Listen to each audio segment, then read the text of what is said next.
ঈদের ছুটিতে ফিলিং স্টেশনগুলোতে জ্বালানির সরবরাহ বন্ধ থাকার পর আজ থেকে আবারও শুরু হয়েছে সরবরাহ। এ নিয়ে আরও জানাতে রাজধানীর পরিবাগ থেকে যুক্ত হচ্ছেন সহকর্মী শাহরিয়ার জামান পুলক।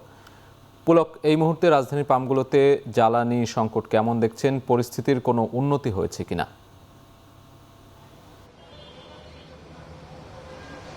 সাজিদ, দুপুরের পর থেকে আমরা প্রত্যেকটি পাম্পে আসলে ঘুরেছি। আসলে যেই সব পাম্পে বরাদ্দকৃত তেল কম পেয়েছে সেসব পাম্পে একটু চাহিদার সরবরাহ যেটি আসলে সরবরাহের তুলনায় চাহিদাটা বেশি থাকার কারণে সংকটটা দেখা দেয়।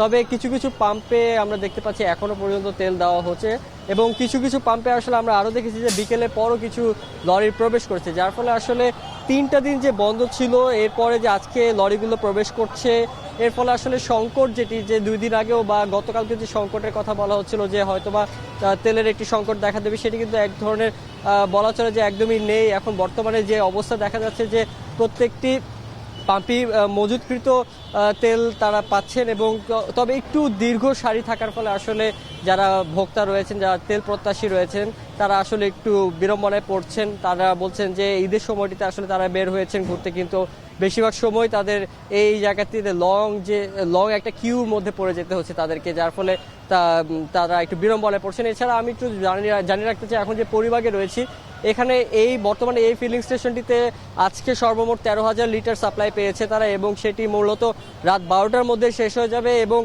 এর পাশেই যে মেঘনা ফিলিং স্টেশনটি রয়েছে সেই মেঘনা ফিলিং স্টেশনে কিন্তু তারা বলছেন যে 36,000 লিটার পর্যন্ত পেয়েছেন। তো এই ছিল আমার কাছে সর্বশেষ পরিবার থেকে।